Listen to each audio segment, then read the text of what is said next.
My health world, namaste, enlightenment. Namaste, beautiful people. Welcome to another very special episode of My Health World, joined by Claire Kelly, aka the Love Doctor. Love Doc is what we affectionately call her. It's like, oh, did you see what the Love Doc was doing? Oh yeah, I love the Love Doc. You know, this is in our circles, in our tribe. Love Doc is renowned. If you want to go for any heart healing, the Love Doc's the person to go to. But we just love your name. It's fun. It's stuck, hasn't it? Has stuck. Tell us how you came to be the Love Doctor. Well, it was an interesting awareness, really. I used to work in journalism and marketing and media for a while, and then I got the call to go play pro sport. So I pretty much went on this journey, played beach volleyball around the world, and then I came back and I didn't want to work in corporate anymore. And so I remember I just meditated, like literally every morning I'd meditate, and I'm like, universe, show me what I should give, and show me what I receive.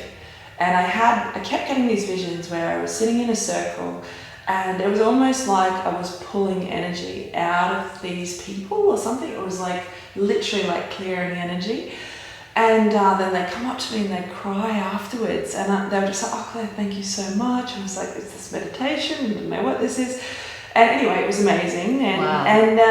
and then I just kept getting love doctor, and I was just like arguing with my guys, like, "What's the love doctor?" And then I'd forgotten my partner at the time, one of his friends, had given me a pack of these love tarot cards like years before. And as I'd started working my intuition and my psychic skills, I'd started doing reads for all the tradies, for all the boys. And so it started out as a joke. It's like, "Oh yeah, Claire's the love doctor, come and have a love assessment and she'll give you a love prescription. And if you take it, it's like taking your medicine. Like, so then your love life gets better, but if you don't, well, hey." So that's how it started. That's the best kind of prescription, isn't it? Well, yeah. How to infuse the heart with love. And Claire, you've got a huge following now all across the world. Yeah. You've travelled the world. You've trained with some amazing shamans. Yeah. You've led people on the most exquisite journeys, not necessarily with you. Often they'll follow you online. And this is sort of where your big hub is, really, this online work that you do. Yeah. And you'll go to all these amazing sacred spots, and you'll anchor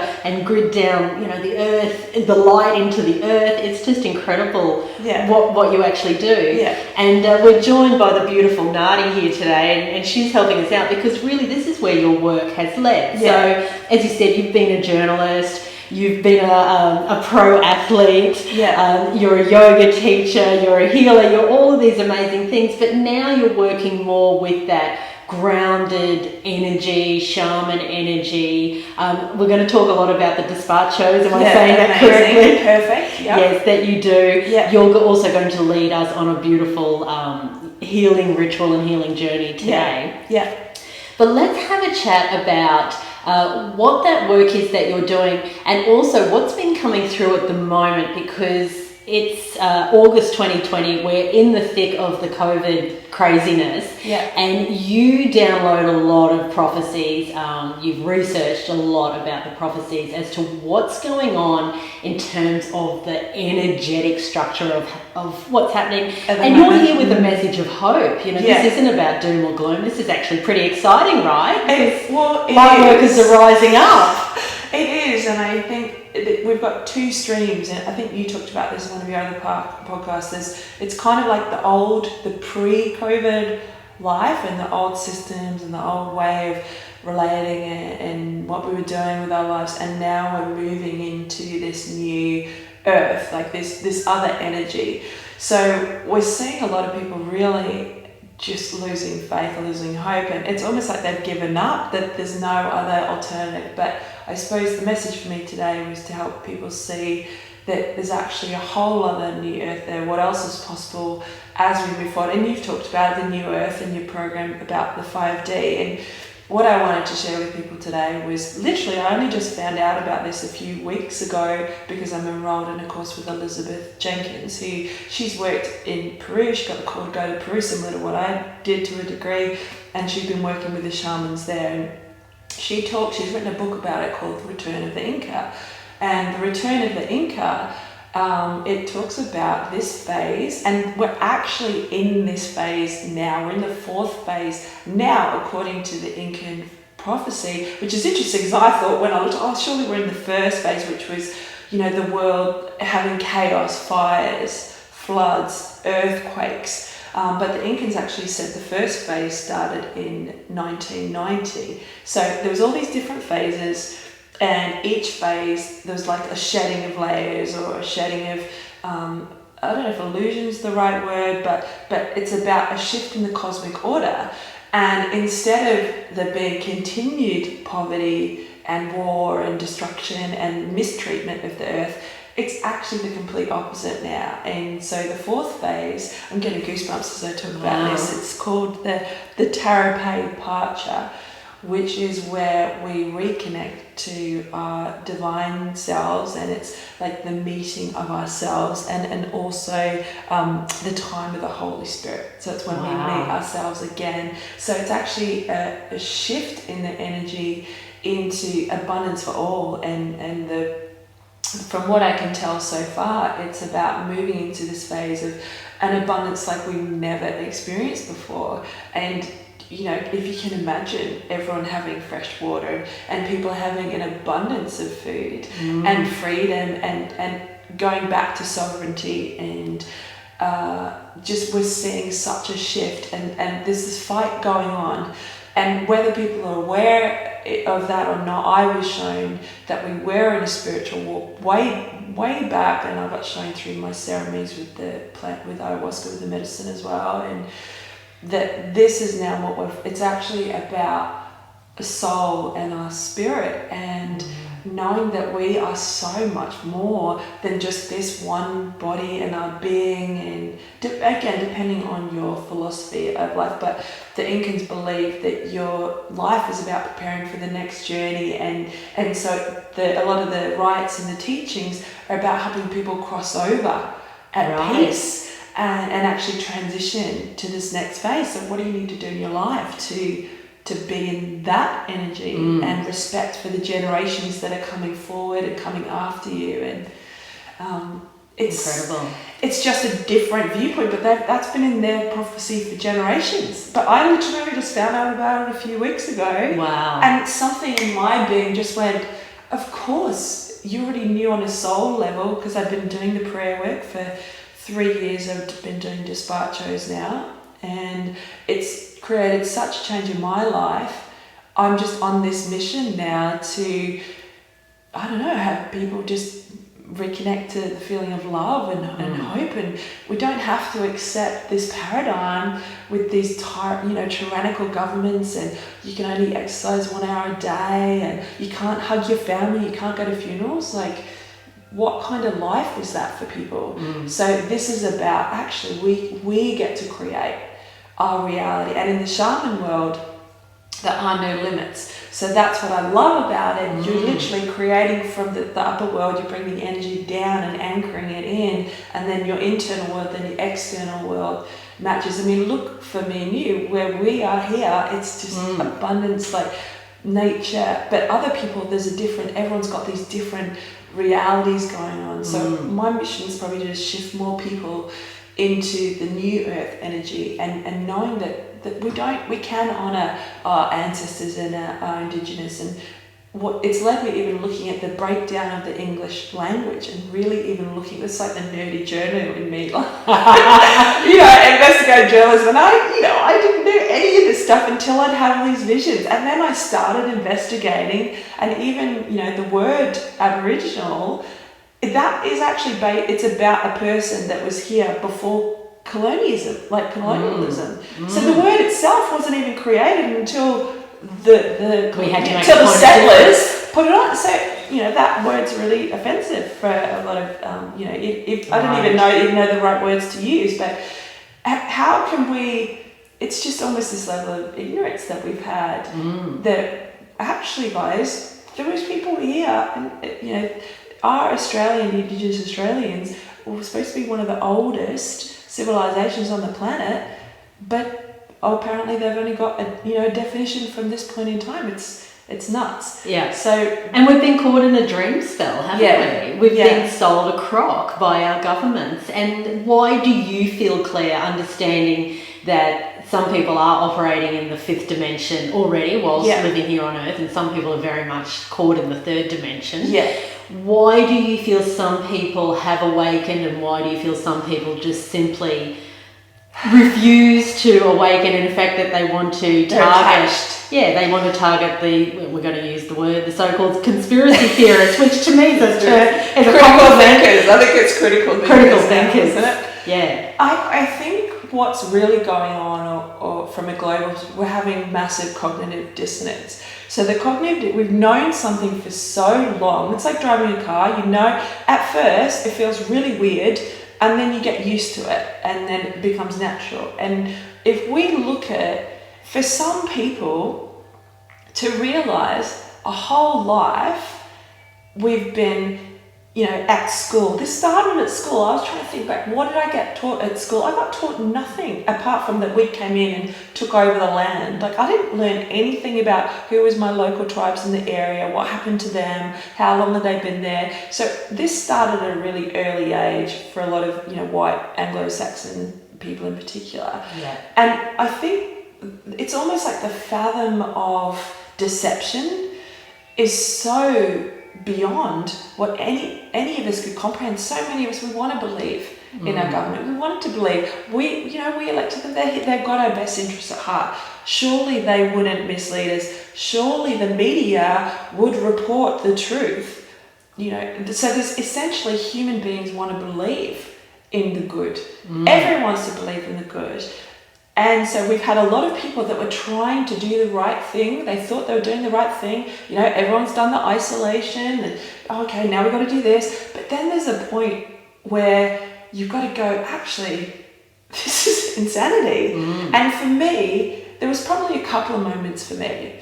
And I want to say I lost it, but I went really aggressive with my social media back in March. Yeah. And then I just kind of stopped because people just weren't getting it. So what a lot of people don't realise, mining went double time during this whole thing. So mining was never shut down.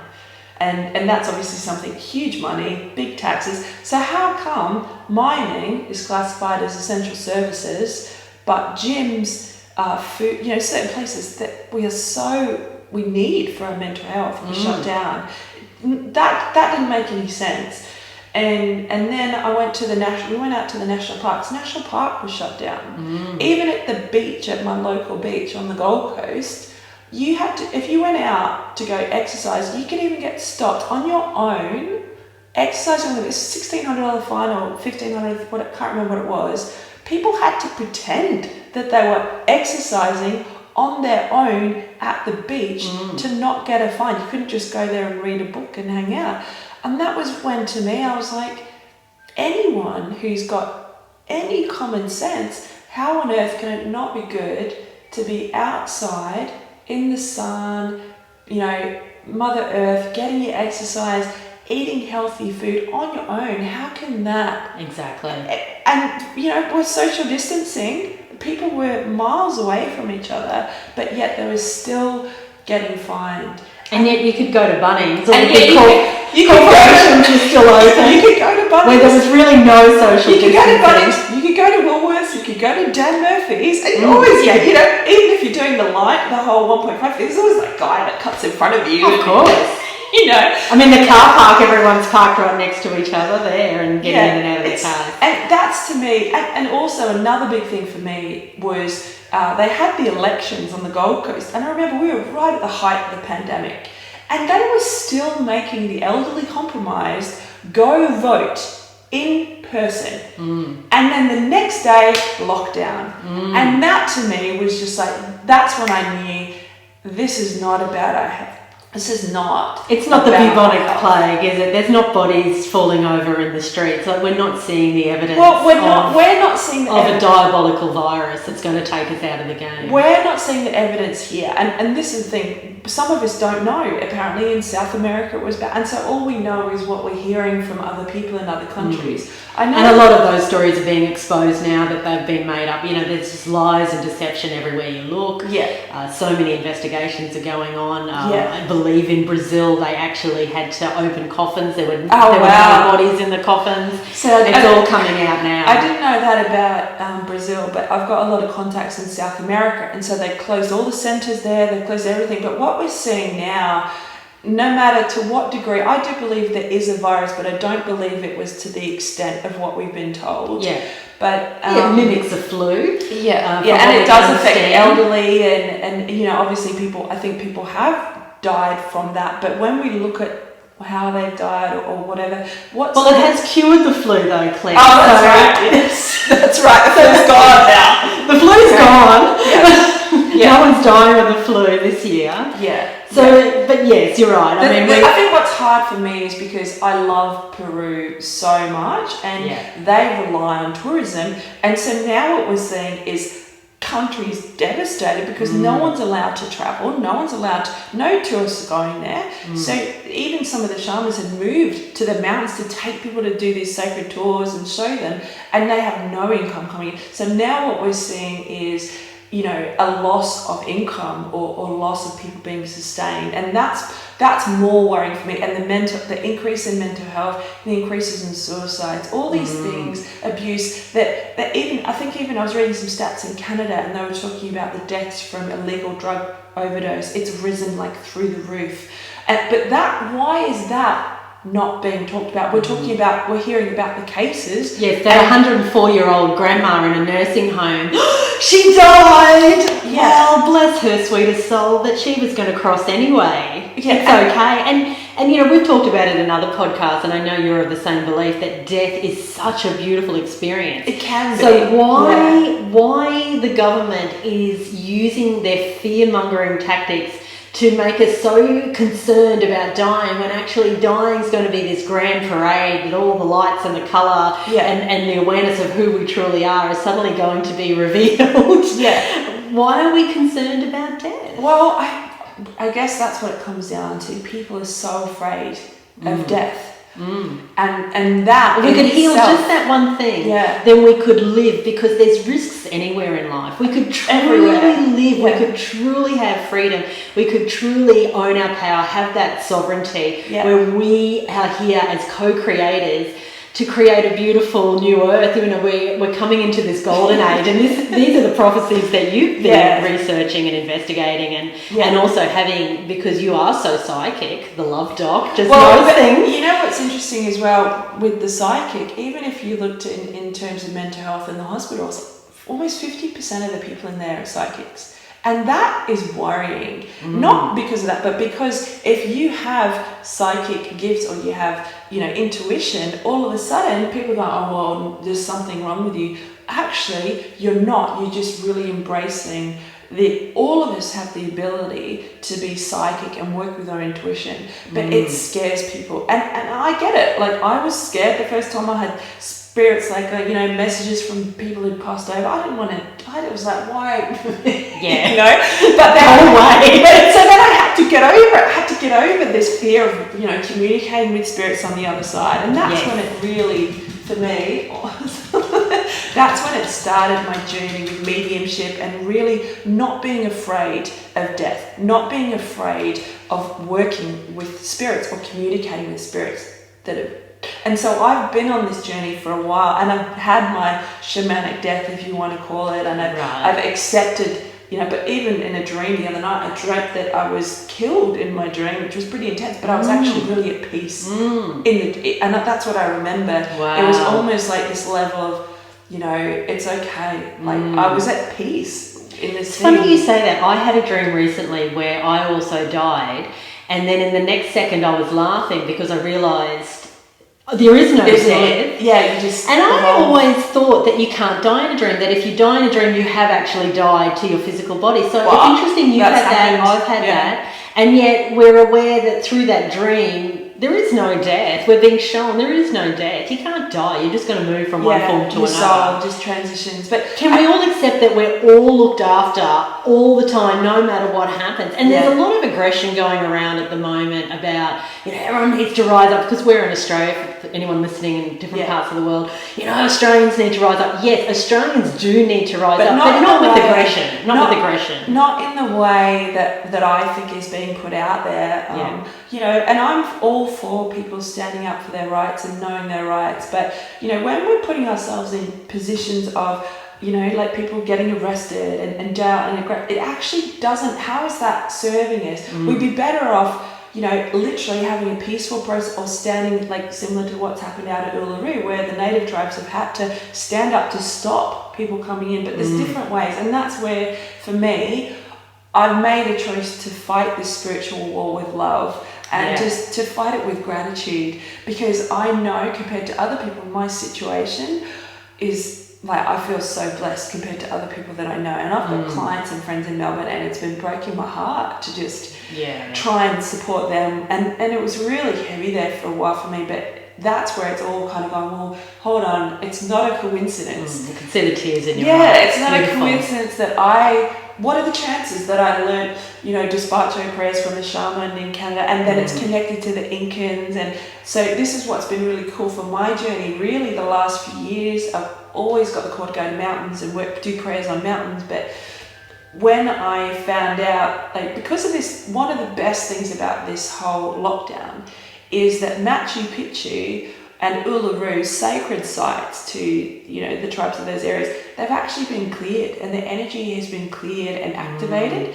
And that's the awareness that the plant showed me in my visions, that for the first time in hundreds of years, these sacred sites have actually, their power has come back up. So this is what I made the connection to. So now the Incans, and they can rise again, because the Incans were one of the first tribes that were enslaved into gold and mining.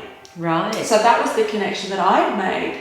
A lot of them had their power taken away from, colonial settler days, and a lot of them were forced underground. But that's also, white people have been forced underground to do the mining as well. So now we're seeing this, but there's a point where everyone's gone, hold on, now the sacred sites are free. There's let's get the land restored, and that's where it's kind and it's the benefit of what's this mass cleansing that's going on. And people need to understand that we have gone willingly into contract with the ultimate monster, predator, villain. We have chosen that on a collective consciousness. So that we awaken, so that we, there has been a villain victim handshake, absolutely. And now we're releasing the grip and going, hang on a second, I remember who I am. I'm not a victim. I have created this reality. I'm not going to point the finger outside of myself. No one is to blame, even though there's diabolical evil pricks on the planet. Let's be honest. But let's wake up. People are looking for someone to blame for this. But probably one of the biggest things for me, so when you do a plant diet, or when you're preparing to do a dieta, so I was supposed to be going back to Peru in March. So I'd started preparing for a plant dieta. And can you explain, just for the listeners who don't know what that is? Okay, from what I know, I'm still pretty new to the path. So what I know so far is that pretty much every single plant has like a being, it has like a spirit. And so when you work with a particular plant, so there's ayahuasca is like the umbrella plant medicine, if you want to say, and then underneath it there's hundreds of thousands of flowers and trees that you could work with. So when you go to the jungle, when you go to the Amazon or go to different places, the shamans would tune in and say, okay, you need to work with this particular flower or this particular plant. So the first time I went to, you have to prepare to work with the energy of the plant spirit. So you can't have any stimulants, you can't have any coffee, sugar, you've got to refrain from sex and chili and all the things that most people love, right? Yes. So it's not really a fun process. You purge pretty hardcore before you go. But once you're there, the shamans will help you open up the channel with the plant. So they'll sing the song and they'll open up the diet, so then you can start working with a particular plant spirit. And then the plant will show you how to work with it. And so they use, it's like the Amazon pharmacy. They use, say, the ayahuasca and the plants there to help heal people through song and through diet. And amazing. It's beautiful. And I'd never experienced anything, but there was a point to this. But basically, when you're preparing for a plant diet, everything's got to be really clean. Everything that you're eating, can't have any red meat, can't have any pork, certain things, so that your energy is at a vibration to be able to connect with the plant spirits. They don't like garlic. It's just a whole list of things. And it's the same in yoga, actually. We talk about rajasic energy in yoga. So anything that stimulates chocolate, caffeine, and it does include garlic, onion, chili, those sorts of things. Stuff. Yeah. Because and definitely the tamasic energies, we would call it in yoga, meat, alcohol, that's, in the yogic path, that's got to be eliminated regardless. Apart from maybe a little bit of red wine or something ceremonial like that, or celebratory.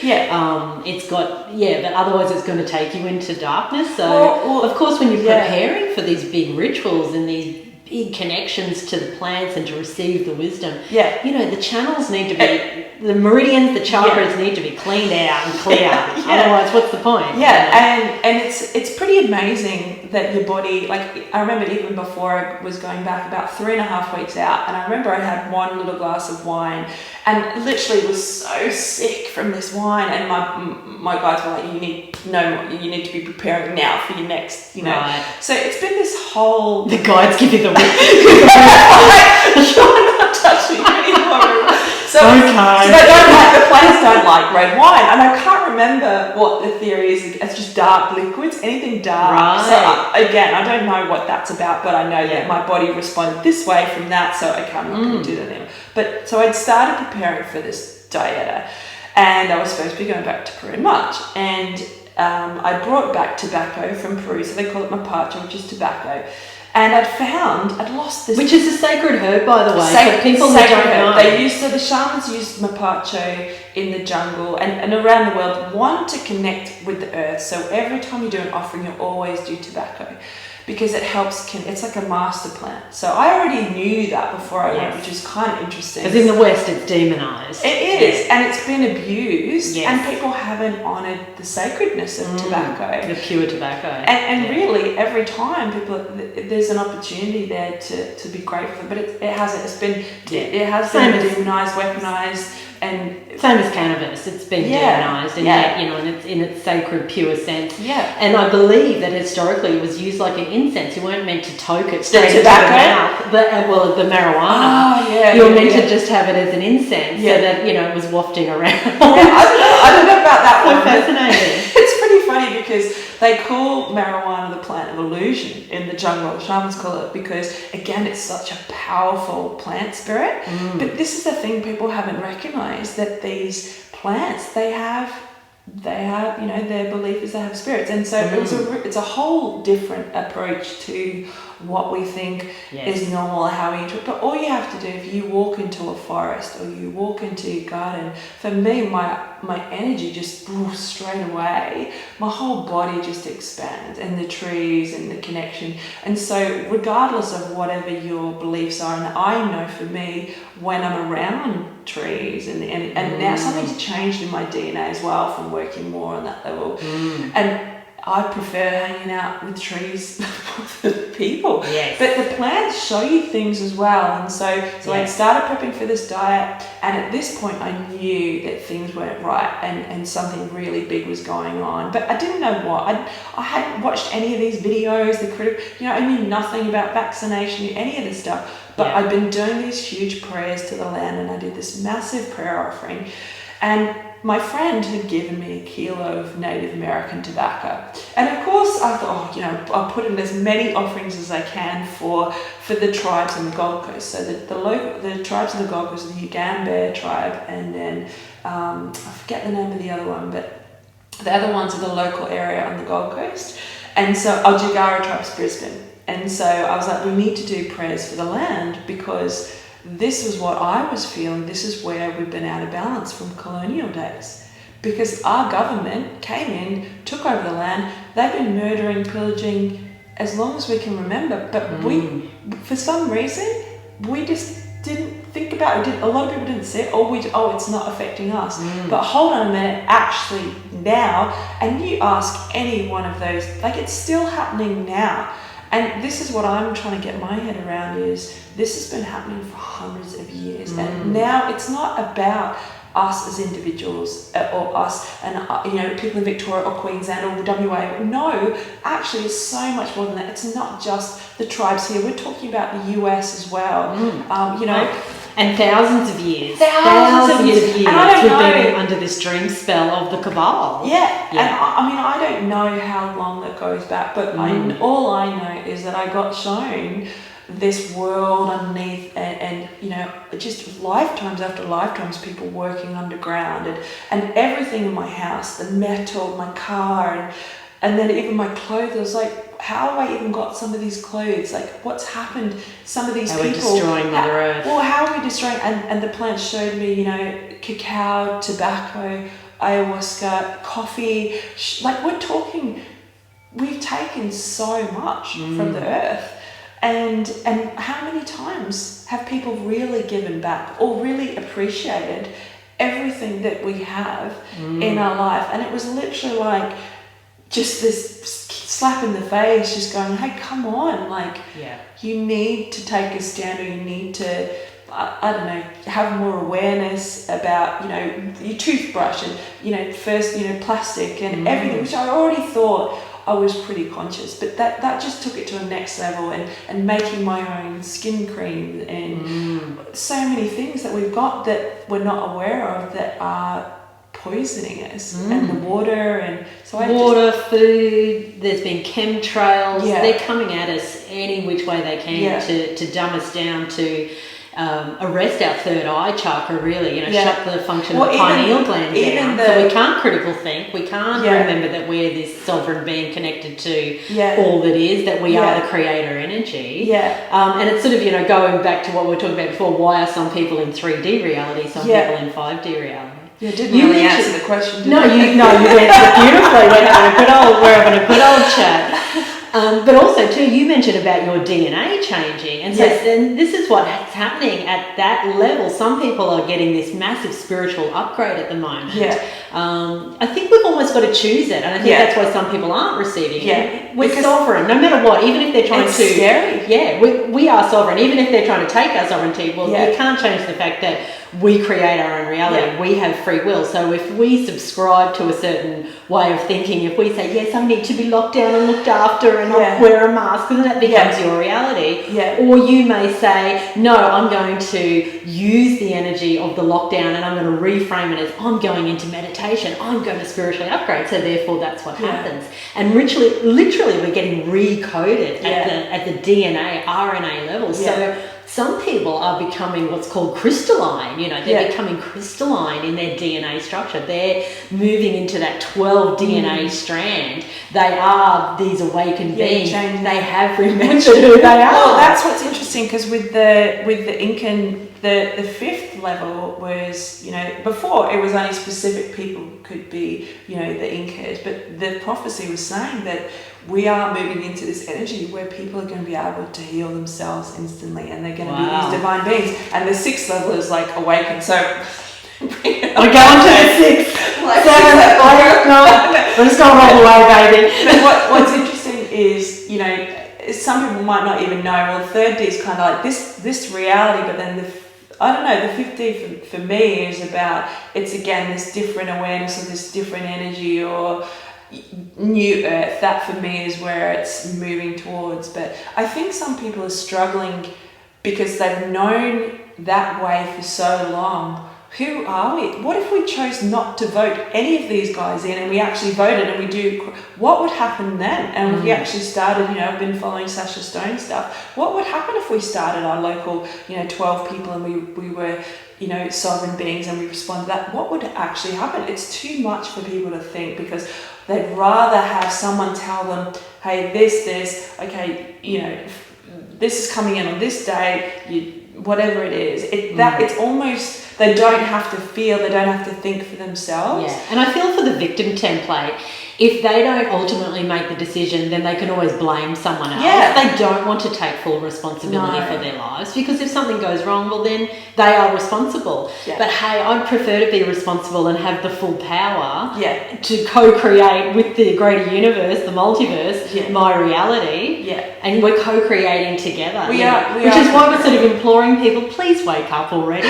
Please wake up. We don't really want to be under this draconian rule for too much longer, do we?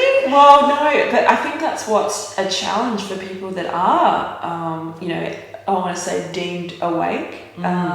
If we don't have enough people choosing to, go to funerals and hug their family, and, you can respect human life, we can respect the elderly, we can still manage this. But it doesn't, I would have to argue, any government that says you have to be at home 23 hours a day, it's disgusting. I can't even fathom. And the fact that still hasn't woken some people up really is. I mean, I'm going to be mindful of my language, but I'll say the word. It's scary. It is scary. That doesn't mean I'm scared, but it's an awareness that timelines could go. There's two timelines that could play out. There is, and we really need at least, I guess, 51% of the population to wake up and say, "I'm not bloody having it." So let's just get back to the beach, and let's clean up. It's interesting, Claire. You talked about your visions and understanding what's been going on underneath the ground as well, and we're hearing the most tragic stories of sex slaves in tunnels. Children that have never seen the light of day, that have been drawn into the adrenochrome trade, and there's so much going on beneath the surface, and I guess it's symbolic, but it's real too. So much going on beneath the surface. So we as individuals, we need to go beneath the surface in our own psyche and clean up the mess that's in there, because it's got to be at the individual level. So many people feel so helpless at the moment. What can I do? You and I have been working on another program, a free program, a healing program that's going to come out for everyone. I've got some amazing healers on board from around the world, and but we're working at that microcosmic level. And yes, we need to also take big action in terms of protests, peaceful protests, as you said, changing laws. There's some great there's a beautiful lady, Serena, I can't remember her last name. The Advocate Me. Yes, Advocate Me. People get on board and support, donate, whatever needs to happen. These amazing people who are going to, sue the hell out of the government because that's what needs to happen. In my world, what needs to happen is we need to have them all overthrown.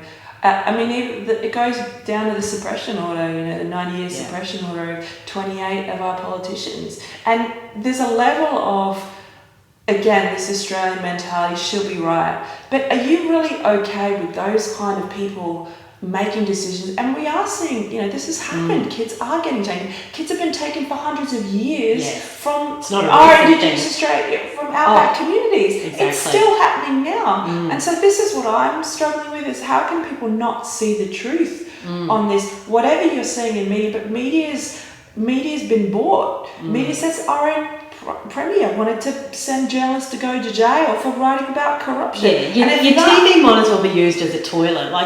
That's about the only appropriate measure for it. Unless you're running our videos through TV. Just turn that off. Watch it. But I think it's like you were saying, it's coming back to what can I do that's going to make a difference? How can I clean up my world, my individual world? How can I can read up. So now I'm trying to learn how to decolonize. I suppose I've been trying to read up more and find out what I can about each area and the tribes. And so I've started that with the prayers to go find out where are the worst sites for mass murder or these horrific things that have happened that we didn't know about, in school. So that for me now, that's something that I've started with the prayers. And so we started, people across Australia and Canada and the US They'd have to find out what happened to the local tribe in the area and actually honour the ancestors. Because what I also got awareness of, and this is again coming into the shamanic perspective, that souls can get stuck between worlds and they cannot cross over to the other side. And when that happens, it's because they're not transitioning at peace or something's happened. They don't even know that they've crossed. And so we're talking about people that have murdered or enslaved.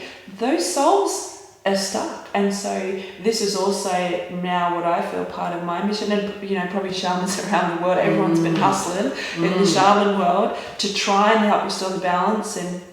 But we're talking generations and generations, so it is something that I've never experienced before, not that I remember anyway, but we can still we have control of our energy and our being, and also what we watch. And another thing, when you're preparing for a plant diet, you actually can't watch any toxic media. You're not allowed to watch violence. You can't watch any of that stuff, because it actually really lowers your vibration and affects you. And if you think about it, we've had people at home day after day online, because they're not allowed to go to work, they can't go outside. So what are they doing? They're watching Netflix or watching these horrific things. We're hearing this news 24/7 and getting drunk or disconnecting from with drugs or whatever people want to do to try, and it's a coping mechanism. So the gut brain reaches for something because the heart's sad. So this is what's going on. Our hearts are so sad, and whatever that's from. And I remember I didn't go to a funeral of one of my ex-partners, and I was so upset about it, but I didn't know at the time. I really was like, I can't. There's older people there. I don't know. Like I was so confused. But because you didn't face the sorrow, but then I felt worse that I didn't go to my friend's funeral. And then afterwards, it's like, how on earth is this? How can this be good for us that we can't go have closure with our loved ones? How can it be good for these elderly people? And this is another thing that's beyond disgrace. How can we let our elderly people they're dying from heartbreak. They're not dying from, okay, some of them are dying from the COVID, but the heartbreak itself and the loneliness. And this is what we've really got to ask ourselves. We know every time we step outside, every time we drive a car, every time we, do anything that's even remotely outside of living in our own house, even at your own house, I think the number of people who've ended up in hospital from DIY is like, it's really, it's like when people are fixing stuff at home and then they're ending up falling off their ladder. So it's what can I create in my world that is going to keep me at this vibration? And I know this is going on. I know there's real heavy stuff here, and it is too hard. Some people don't want to pretend that it's not happening, and it's easier for them to be ignorant. But for me, I've gone, how can I redirect my money? I've searched out now. I'm trying to find only buy from Indigenous owned businesses that I know they're the artists. The money's going directly to them. So that's something. Vote with your dollar. Vote with your dollar, because that money talks. Money talks. Yes, you can sign stuff, but actually donating to people that are fighting for that and these causes and integrate the emotions. You're talking so much about the heart and the gut brain and what the anger, the sorrow in the heart. Well, sit in that sorrow, people. You can do it. Sit there and feel it until you transcend it. Stop being a scaredy cat. Stop being afraid of your goddess given emotions and get in energy emotion. Move that energy.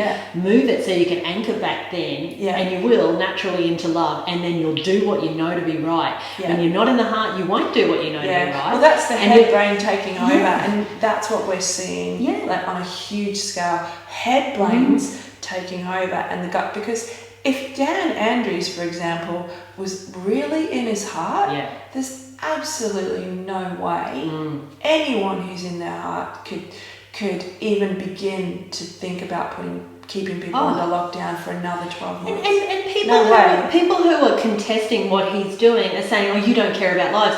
I think it's the opposite. They don't care about lives. We care so much. We are trying to get a revolution going to raise the vibration, to anchor back to love, to look after our brothers and sisters, to bring in a golden age.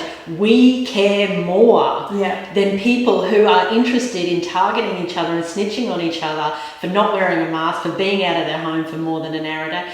It's insanity, Claire. It is insanity. And for me, I'm just trying to have compassion for everyone at each state where they're at. But what's concerning is you can see, like even Dan Andrews, I think they put in for pushes for pay rises for all of his team, while one side's happening. So we're seeing this gap, and even the top 25 billionaires, the growth of wealth in the world's elite is beyond a doubt. That they're cashing in even more. And we're seeing, celebrities are still traveling, people are still traveling, but then other people can't even go across. I can't go see my family in Perth right now. A friend of mine, a Gold Coast, she couldn't go to her brother's funeral. Their sports teams are being flown around. I saw a photo of the Australian cricket team all posing with their masks on a plane, going somewhere. It's like, oh, you're allowed to get on a plane and leave the country? Come on now. Yeah, and so I think the biggest disconnect, or like we're saying, cognitive dissonance, is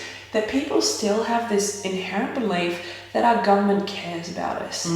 But if you actually look at the truth and you actually, okay, that's a lie, they actually don't care about us. In fact, if anything, this keeps them, that gives them more power, gives them more control, and who benefits from that? And even a friend of mine had posted, they've got the COVID investigation team or the committee, and then they made the connection that one of the chairs on that committee, I think her name is Jane Holton, and you might have seen this. Right. And she's like on the panel for Bill Melinda Gates, and ScoMo's invited her in. And so if people... Wow. And this is not conspiracy, that's actually truth. So there's a level of truth, whatever your opinions are on that, okay, you don't do that.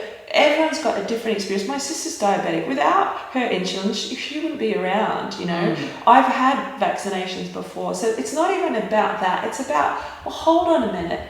Yeah. What's in it for ScoMo? What's in it for these guys if that goes through? I'm Premier, they invested 17 million into UQ for the vaccine there. And people don't even know. UQ was called out by Four Corners in 2019 for their connection to the Chinese Communist Party.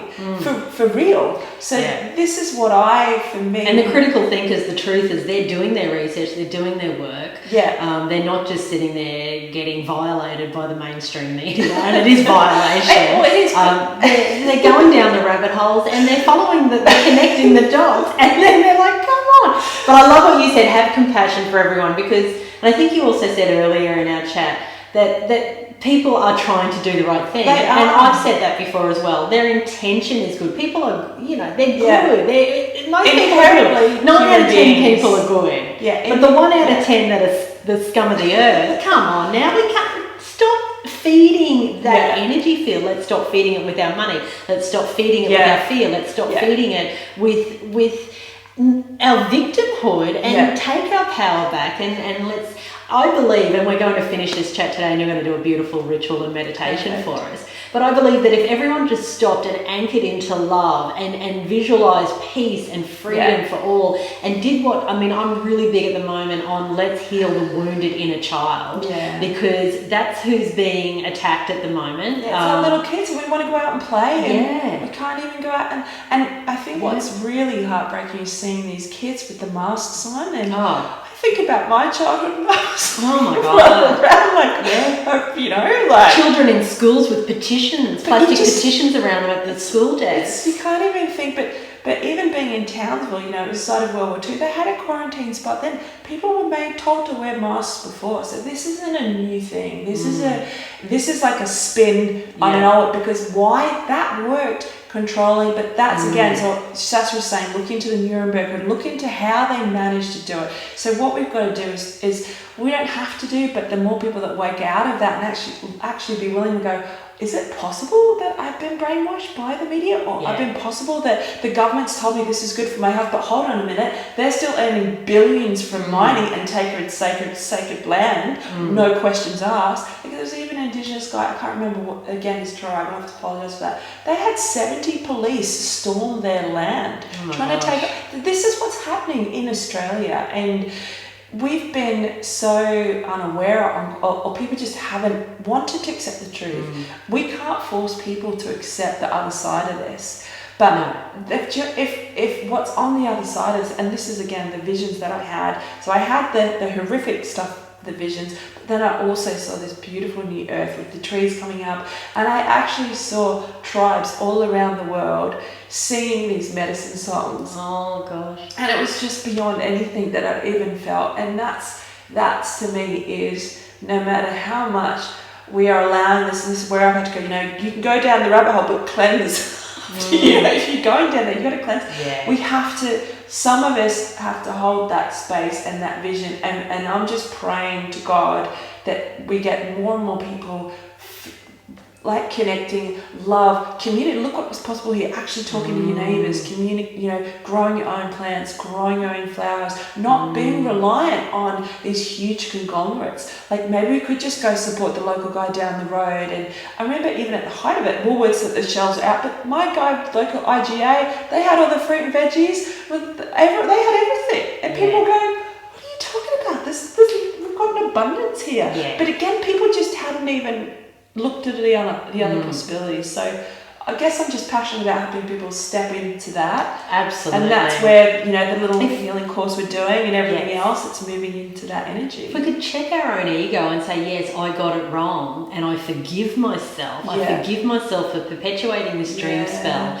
It's okay to say, I got it wrong. I didn't know better, but now I know better. I think if people could just capitulate the ego, also look into why they're being so narcissistic in terms of only looking after their own family, and instead see universal love. I think we'd be there in a heartbeat. It wouldn't take long at all. No, and we are seeing it is almost that, when people hoarding and doing all these different, people are responding in these bizarre ways, like fight or flight, like for real. I just remember it's really low chakra stuff, isn't it? It's so interesting. And Caroline Myss talks about this.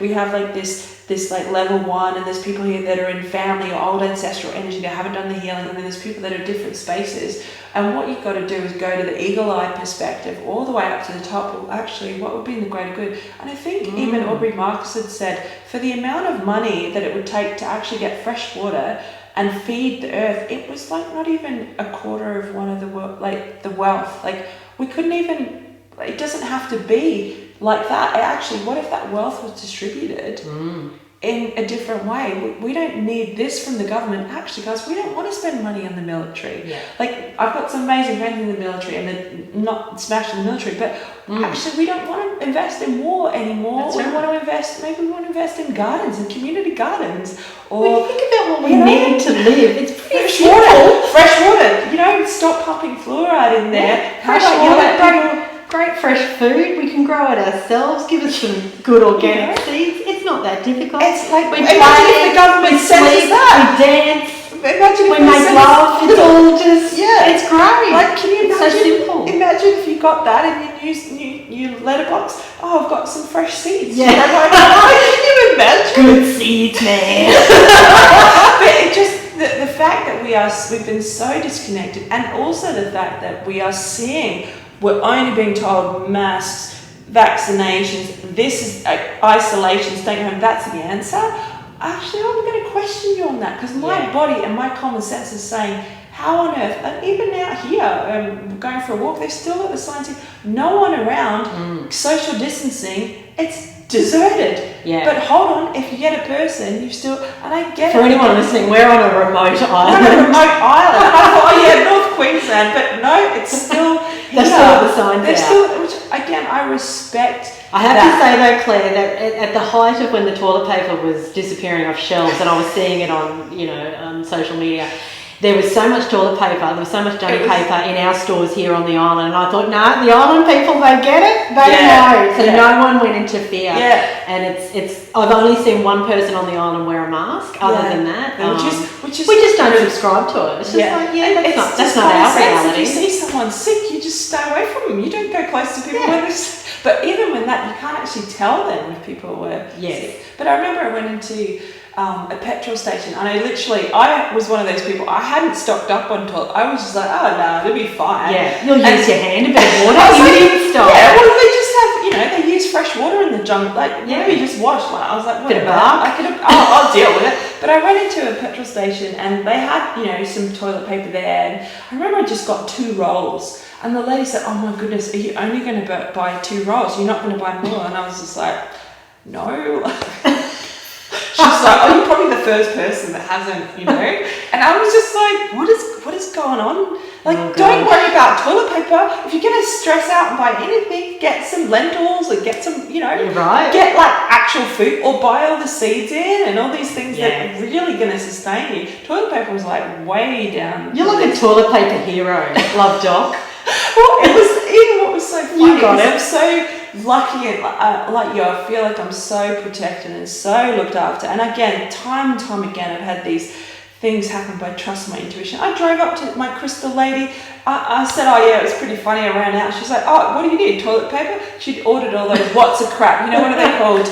Who gives a crap? So she'd ordered them months before. So she always was, supporting the earth. And so she's like, oh, I've got loads. Yeah, so I ended up walking out of this crystal place with like rolls of toilet paper. I love it. It was hilarious. But it's in those stories, and it's funny as it is because we're having a laugh, but it's in those stories that you realise that the universe provides. You don't have to think ahead. You just have to live in this moment and trust that you are always looked after. Yeah. And even if you die, guess what, everyone? You're still looked after. In fact, it's great. Yeah. Get excited. Yeah. I mean, I don't know. I think I've had experiences of other lives or other paths, but for me now, I'm not afraid of death. I'm afraid of not being as much as I need to be in this life and stepping more. What's interesting in this period of time for me, I went out and got my motorbike license. Sorry, Mum, if you listen to this, you didn't know that. I did my first, full-on ice bath retreat with the Breathless guys, and we went to the mountains, and I've really started to explore what's possible for my being and my body. And I wanted to get a tattoo for years, and I'm like, oh yeah, I'm gonna flag that. So it's almost like, instead of going the opposite, are you going to choose life? Yeah. Are you going to choose, we're dying every second. So you've got to become more of who you are. More of who you are. This time more to of who you are. More of who you are. What I loved in the jungle, so you meet these shamans. I remember we went one day, we went out with a 95-year-old shaman, and he was taking us out to the jungle to go do a ceremony. And we got these they have the little tuk-tuks there or whatever. And we went out, and we got to the port. And all of a sudden, we're like, where's the shaman gone? Like, where is this guy? He was so sprightly and like, he was already down in the water to get the boat. And we're just like, what's going on with this guy? But he was so full of life. Love it. So full of life, so vibrant. How many 95-year-olds, would just be like going in the jungle? It was amazing. So we were on the boat going, what's your secret? Like, what's your secret? He said, well, first of all, no women. It was like no sugar, no alcohol. And so he'd spent his whole life connecting with nature, connecting with medicine, but really being focused on high vibration foods. And that's such a big thing. People have to recognize whatever's going to play out is going to play out, but the stronger you are in your being and your food and your intake, and again what you're watching, even just text messages or media, all of that can affect you in a negative way. It's one thing to have awareness, but when it's consuming you, and then people are paralyzed to take action. So that's what I'm passionate about, is helping people move out of that, and also healing the trauma and clearing all of that stuff, because we haven't even heard any of the stories that really from this not a dread, but what's really happening. A lot of us, we don't know about the depths of it, and some of these stories are coming out. Well, really, it's not about that now. It's actually about these people that have been in lockdown for weeks on end, and people that are getting physically. So there's a lot of people that are going to need help mentally, physically, emotionally. So what can people do, whether that is meditation, whether it is food, or supporting your neighbour, and just writing a little note to your neighbour saying, hey, how you doing? Yeah. Are you It's in on all okay? the small actions, isn't it? It's all the points of loving connection that we can make. Because we are all in this together. Or, go and do your Reiki Masters, or just even any kind of Reiki course, and learn how to project energy, learn how to send healing energy. Yeah. It's powerful. I actually I was kicked by a horse, as you do, Really? years ago, and it broke my rib. Yeah, talk about animal medicine. It's like open your heart chakra, carry. Ribs. You got ribs. Got it. Thanks for that. Nearly died. But right side? Other than that, yes. How do you know, love? Of course you know. And incredible. So my Reiki teacher did Reiki on me and healed the rib. Like there's no way to heal a rib. You can't. There's no way. It'll stay broken, or it'll just slowly mend over time. Yeah. And because I teach yoga, and I was having to sort of get in and click it back into place, like it was digging into me, and I could manipulate it. It gone on for months. And so I knew it was broken. I knew I was having issues like movement. And he did this Reiki, and after that session, it was perfectly healed. And I know how powerful it is. Reiki's amazing, and that was one of the first modalities that I studied. Was Reiki. I did my Reiki level 1, and that was when I really knew that I didn't need to touch drugs. I didn't need to do. I actually had everything that I needed in myself, in my being, and that was kind of a big shift for me. And I'm starting to learn more on how to work with energy And when you understand that, it's amazing, and our bodies are incredible. We heal. We heal from things. We can shift things. What if we didn't prescribe to the belief that we get old and decrepit and die? What if we actually we get better with age, and my body just becomes stronger and healthier and like more of an energetic being as I move into my age or whatever, in here Sasha saying you unsubscribe from the idea of age, and I was like, oh. But then I see some of these shamans, they look amazing. You wouldn't know that they were 70 or 80 or 90. They just look like, and that's what I've seen the difference with some of these people versus here in Western society. So what's causing this stress? Is it all the food or the toxins? Is it what we're watching? Is it our lifestyle where we're on our phones all the time? I find it fascinating. I mean, that the people who take the adrenochrome, it's about the elixir of youth, and yet those people who just live a natural life, they have the elixir of youth. You don't have to go and destroy babies in order to have this serum. It exists within you. It's called Kundalini, rising up to the pineal and pituitary glands. The milk and honey is the serum that infuses into those higher chakras. We are that. You don't have to. Yeah, but you've experienced that, you see. So when you've experienced a Kundalini awakening, which you obviously have, I have, you know that you're so much more than this physical body. So it'll be interesting to see there's obviously a disconnect from their being or from their heart. That's the only I can't even no heart energy at all. Their heart's like been shut down along whenever that. But then is that an ancestral thing? How long? We don't know how long. That's right. What star systems did they come from? I mean, this would be a whole other podcast.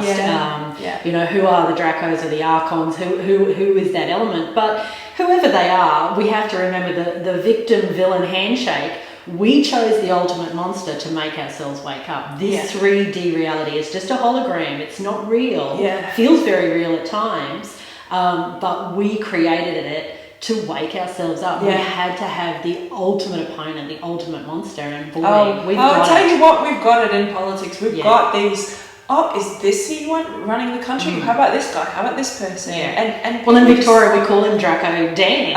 He's a Draco. He's an Draco Dan. There was another one, Dictator Dan. There's a nasty. It makes his skin crawl. It actually plugging into the energy. Yeah, you can't even tune in. So it's an interesting dynamic what's going on there, and I pray that the people in Victoria and other parts, and Queensland and everywhere else, like, you can't take what we have for granted. We can't, and this is what we take so many things for granted. And I've travelled for years, and this is the first time I haven't been able to go to Peru or Canada. And for you, that's your work. It's travelling for me, the globe. Mountains to go connect with mountains. And so for someone to say, hey, you can't actually go And then I was like, well, how privileged have I been that I've even been able to do that? Yeah. And so I've had to just really go, you know what, look where I am. I'm in Queensland. You know what, I'm going to enjoy. Maybe I need to ground my energy in Australia, and I need to give back to Australia, and I need to bring what my learnings have been into the communities here. And so I'm seeing that as light workers will always turn whatever's happening into a positive. It's always we choose to know that what's it's right about perfect and we've created it, and we're going to harness that and rise even higher. And it's a switch of perception. It is a switch, and I think a lot of people are going into the wrongness. What's so wrong about this? What's so wrong about these guys and this and that? Well, actually, that's the wrong question to ask, because you're just going to go down that rabbit hole. We can spend our whole lives being offended.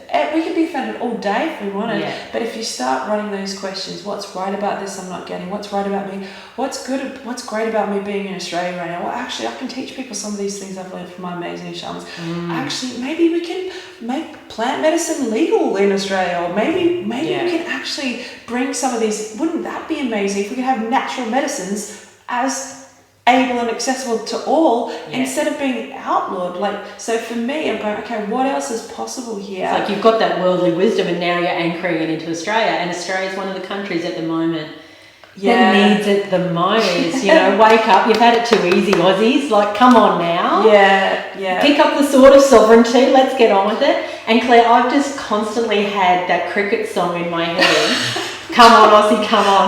So should we sing, come on, Aussie, come on, come on, come on, Aussie, come on. Come on, Aussie. What the hell are you doing? Wake up. It literally is like that, and again, it's this energy of Aussies are so chilled. We're too chilled. We're so chilled. Yeah, she'll be right, mate. And that's, everyone's going, it's going to pass. It'll go back to normal. Actually, guys, it's not. And who wants to go back to normal? We want to adapt. We want to evolve. And your soul said, he said, what if we could go to extraordinary? Not this. What if we could go to extraordinary? If you're okay with kids being taken, sacred land, hundreds of Indigenous tribes being destroyed, that's still happening. That is not okay. It's not okay. That is not okay. And so you know what? The old normal sucked. The old normal is not okay. So let's learn from that. And now let's create something amazing and magic and beautiful, which is exactly where that return of the Inca prophecy comes in. So it kicked in, I thought, like we're saying, Pachacuti was when it all kind of kicked off, the floods, the fires. And that was the first phase, over 30 years ago. So now we're in this magic phase where we are stepping into this video of our being, where we are, coming into this period of abundance. But how many people would think that right now? They wouldn't think that. But man, if the Incas are saying something, I'm going to go with the Incans, especially now that Machu Picchu's been cleared and activated, and Uluru, the same thing. So that's what I was getting. The more of these sites that come up and we honor and recognize the elders and the ancestors, that's where the energy is going to go. And I have to keep that vision in my world. And I hope more people choose to see what else is possible, how we could support each other in a different way. And let's run a different question. Instead of, mask shaming or this or staying at home, well, what else could I do that would actually lift the energy in my neighborhood? Or how can I support people in my neighborhood? Or what can I put out online or communicate to people that's actually going to lift them or build their immune system instead of dropping them into fear? And I think this is what's interesting. People trying to wake other people up, sometimes they're sharing so much heavy stuff without any solution or any end. It just becomes, it's the word samskara, where you're just repeating the stories and we have to break out of that. And it's like driving a car. We're not used to this new energy yet. We're still moving into this new way of being, and okay, let's have fresh. What do you mean? Water's poison. Okay, I've got to get this. All right. Okay, I've got to cook myself because I don't want to have processed, whatever it is. And that might be uncomfortable. But once we get out of that part, that's when we're going to start to really thrive. And hopefully I can see this shifts and I can see people changing it, but we still have a lot of people that are attached and they think that things are going back to normal, but the old normal was murder and exploitation and stealing and lying and deception. And if people don't get that, that's what I feel is the problem. Yeah, we've got to stop being lazy, stop being laconic, and rise up. Yeah, because the government they're not going to help us. They don't care. Well, we can't look to the leaders they're not going to save us. They want to poison us. Exactly. So why on earth would we give our power away? But every single person, whatever plays out, we still get to choose whether we allow that. You don't have to answer the door to them. You don't have to do these things. You don't even have to I didn't even know, you didn't even have to give your name and address to a police officer if they pulled you over. I didn't know that. So we've got to find out what our rights are. So this is where I'm at with my journey is, what are my rights? What are my legal rights? Hold on a minute. Actually, I don't have to do that. I'm not compelled to do that.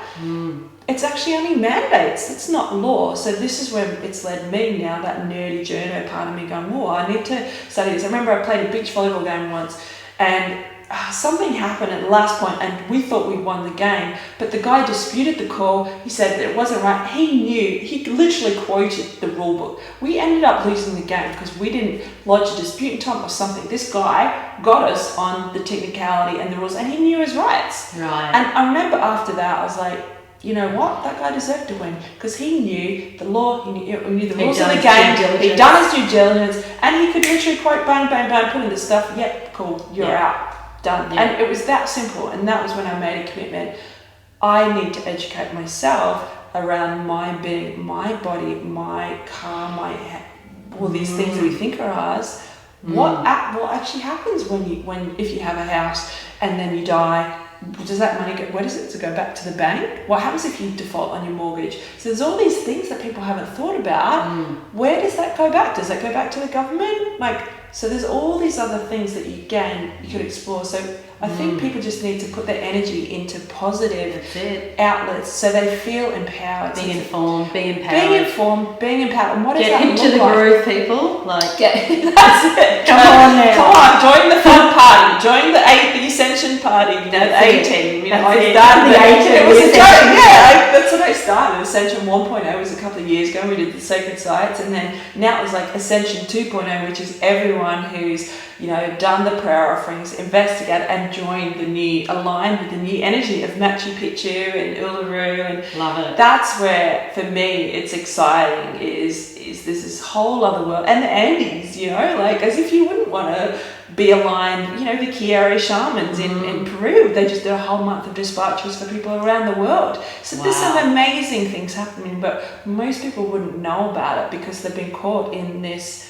The dream spell that you're saying, the media indoctrination and what we're hearing, and then also from other people around us. So just quickly to wrap it up, and because we want to finish with the beautiful, the drum and the healing. Little shamanic journey. Yeah, we're doing a bit of a clear. Can you just explain for us the despacio when you talk about that, what that is, and is it something people can do themselves? Yes. Can they join you on that journey? Let's have a talk about that because that's powerful. Yeah. So basically, the despachos are physical prayers that the Andean shamans would give to Mother Earth at specific times. So they would do them at births and funerals. They would do them if the crops were out. So they have different prayer offerings that they would create for the earth and for the ancestors, which essentially then helped souls cross over, or they'd bring in blessings, or they'd help acknowledge the earth. So their idea is it's around aiming, which is right relationship, which is always having right relationship with ourselves first and foremost, with the people around us, and with our loved ones. So when with the earth, for example, and the floods and the fires and everything that's been happening, we're so out of balance with Mother Earth. You would do an Aini despacho to restore balance for the earth, but also in your world. So they would do prayers if you wanted to bring in a different job, for example, or these other things. So one of my teachers taught me this process in 2017, and I didn't know that it was connected to the Kiara shamans of the mountains. It's only later that I've gone, of course it's connected to the mountains, when I've had this call to go do offerings myself on the top of mountains in Cusco and Rainbow Mountain, all over the place, Hawaii. So I started doing those, but this just took it to the next level. And what I love about the despachos is you literally blow prayers into every single thing that you put in the offering. So the first one, you have what they call quintos, which is different leaves. You have 3 leaves that are lower, the middle up. You prayers for balance. Okay, prayers for protection for my family. And so what happens is you build this beautiful gift with flowers and chocolate and whatever else you want to put in it. And there are guidelines, and I've got a free group on Facebook that I've started just for this, to just teach people. They can join with me when I do ceremony online, wherever they are in the world. And even if people can't get out of their house, they can still do it in their backyard. They can do a little burial one, they can do a little fire one, water. If you can get out in nature, all the more. But the idea is it honors the ancestors, it honors the earth, and it's also bringing in from the upper world what you want to create and the dreams you want to create. So again, it's another thing that I found. It's just pure love, and it's gratitude for everything that you have. You can't be unhappy when you put chocolate, flowers, when you're surrounded by beauty. And so the more people focus on creating from that space and beauty, I just think it's one of the most powerful things that have changed my life. And so I just got called to teach people that. And normally the Pacos or the high priests would be the only ones that do it, but a while ago they were just like, I don't know. So for me, I've just gone, all right, this is what I need to help people with and teach them. But we're going to do a deeper course for under the My Health, so I'm pretty excited about that. But for the basic, if people want to get started and do their own, they can just come and join the free Facebook group, and they can just message me, or we'll put the link below. We'll put the link up. And then we'll do a proper in-depth, where I'll talk more about the shamanic side of things in the upper, middle, lower world in the the full course. The course that Claire's going to do for My Health. Yeah, because they are really powerful and they're really potent for change. So I prefer people to have them with groups or people, other shamans there to help hold space for them. But that's not available to everyone at the moment. So you know what? There's a whole list of ingredients you can put in for different things, but that's really taking it to the next level. But even just a little one with flowers and tobacco and chocolate, anything like that, is just, it's acknowledging what we've had, what the earth has given us. Just so much giving back, and how many people do you know anchoring back? So you actually physically bury it in the earth, and you actually burn it and send it off to the ancestors, or you donate it to the oceans and yes, it's a even leaving crystals out for the the fairies and the Debbie. I put crystals in them. You can put crystals in them. You put sage in them. There's a whole list, and each. The shamans have a different meaning for each thing that you put in there. So, for example, I was putting in a lot of raisins, so they were for the dead and for the ancestors. Right. So that's helping to try and transition some of these souls that I felt were stuck from what's gone on for hundreds of years. Then you could put, flowers of light. And I forget the other one, but they represent like earth. Love, obviously you put rose quartz in for love. I think a peacock feather is if you wanted to bring in a... They've got all these different things, which is really fun. So guys, you'll find out more. Follow Claire, but also we are going to create a course. I had an hour video up on YouTube for kids, for anyone that had kids that wanted to just teach their kids about what's happened and why we're doing them. And so I put a video back up in March saying that I thought it was a spiritual war and it was connected to corruption. And so I've just gone, everyone pray, Wow. And it's kind of weird how it's played out since. But we'll put some links up on that, and I'm super excited to start the shamanic journey under My Health Yoga, because My Health changed my life. The yoga that changed my life, and it showed me that the vision of the lotus and opening and standing in our divinity, and that's what it's about, reconnecting to our divinity. It is, isn't it? And if we can all anchor that energy as a collective, wow, this is the golden age. This is the one that the Incan shamans are talking about. So, and as you said right at the beginning of this chat, we're already at stage 4. So let's get excited. Let's just keep going. We're at stage 4, guys. Okay, we've gone through it. According to the Incans, we're through the worst of it. But again, I think there's different people at different stages of their awakening. And me and you I feel like we're blessed that we're more towards the other side. We're already, we're going to focus on this now. But there are people that are shocked and appalled that the government aren't doing the right thing. Or could this even be real, that the government hasn't? Why would they close businesses?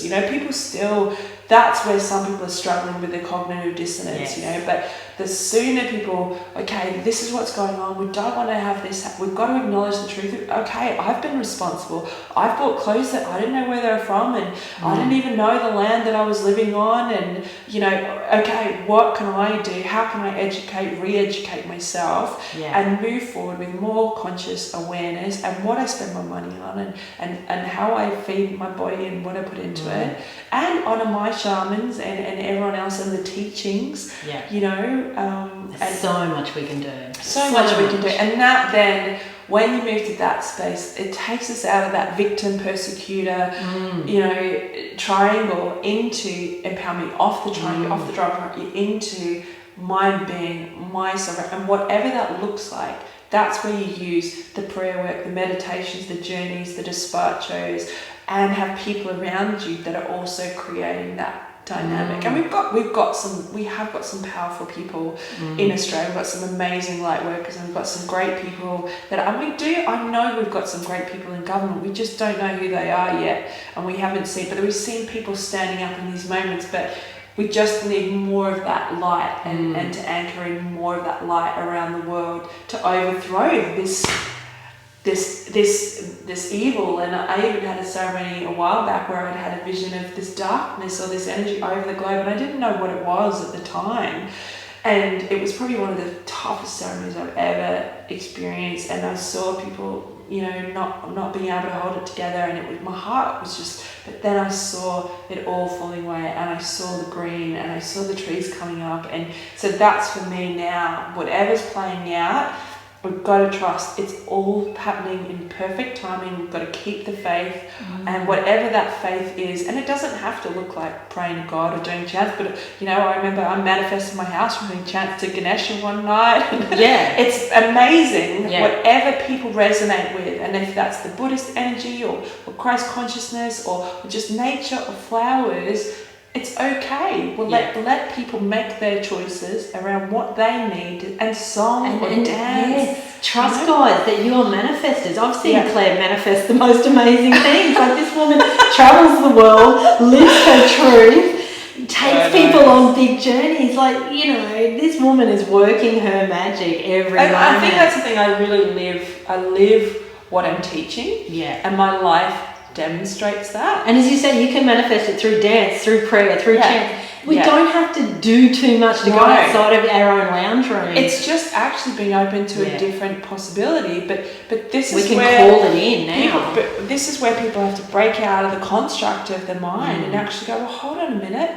Everyone's already accepting that this has to happen. No, it doesn't. Yeah. Actually, we could send out organic seeds to everyone and teach them about the immune system, and respect the elderly, and there's different ways of helping people to get through this, and it's just people being willing, really, and knowing there is a different. I don't know how I went to Peru. It literally, my gut was telling me, you meant to go to Peru, and I was like, well, come on, universe, have the money show up, and then I got the idea how to get the money. Yeah. And so when you're in flow, things just manifest like that. But I don't know how it's going to happen. I just go, wouldn't that be nice? Wouldn't that be nice if we had world peace and we had, everyone having fresh water, and people could make their own choices about their tribe and what they want to do and how they want to live. That comes down to choice. I choose this, I command this. Yeah. And the universe says, okay, there you go. Yeah. It honestly is that easy. It's not complicated. Yeah, and actually, no, that doesn't work for me. Even another night when I'd still go out,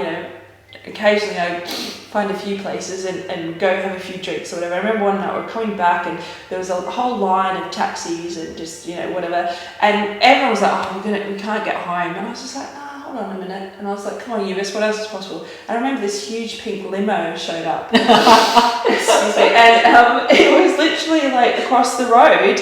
And I ran over to the driver and I said, how much would it cost to hire the limo to come down? And he was like, probably $5 each, like 10 of you, $50.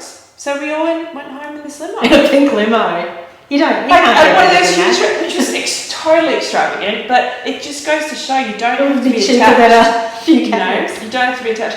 This is interesting. I've got my inner child.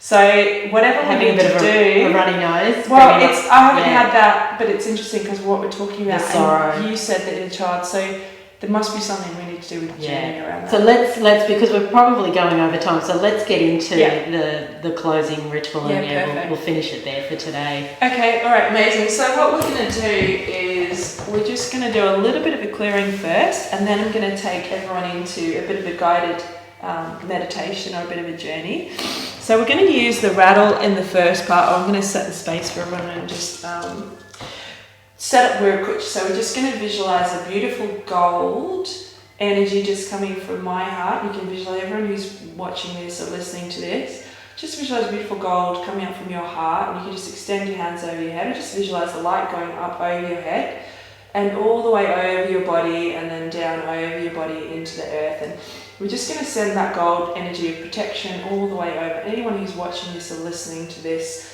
on the replay, and just calling upon the family of creation for protection over this space as we journey and wherever I need to go. And what I want everyone to do now is just imagine yourself.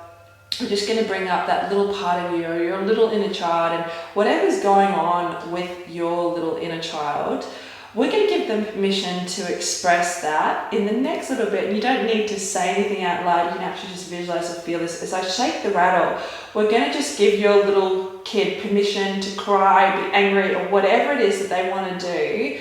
And by the time that I finish the rattle, we're going to have them literally feeling peaceful and calm. So it's almost like a bit of a dance party, or a bit of a wild dance party for your little kid. And if you've got sadness, and you've got anger, everything from this whole situation and whatever is going on in your world, just allow that little part of you to just let it go now. So you can even just visualize the energy leaving the body, just shaking out through your hands. You might want to do it physically yourself. You can shake your hands, you can shake your feet, but just allowing this little girl or little boy that has had this energy or this anger or sadness or whatever it is, maybe even stuck inside, and just imagine it leaving the body and just clearing any negative energy, any heaviness from other people, from the media, from your family, anywhere that's coming from,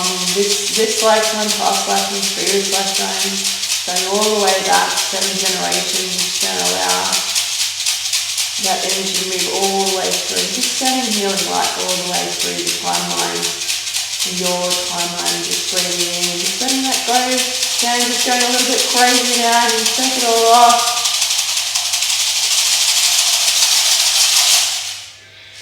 And just take a nice deep big breath in. And exhale. And then you down. And we're just going to call forward your little inner child now. And just before we go into this next part of the journey, we're going to ask your little girl, little boy, what is it that they need right now so that they will work with us in this next part of the journey, and see if they're giving you, maybe they want to take you to a certain spot, or maybe they need a hug, or whatever it is. Maybe they just want to take your hand. Whew. And then when you're back, and if you're watching this on the video, even if you're listening to this on, we're just going to get our hands, we're just going to gently rub the base of the thumb and the 4 fingers here. Just, this is a little psychosommatic thing to get you back into your body and the chakras, and just do it on the left side, and then the same on the other. And then you can just shake your hands, breathe out. And then, I've got the shaman spray in my bag, but you can just bring your hands in. And exhale out. Magical. Thank you for this exquisite chat, and from my heart to yours, darling. Thank you so much. Love you so much. Thanks for from our heart to everyone's heart listening. Big love. Thanks. Rise up, 5 to you. Namaste. Namaste.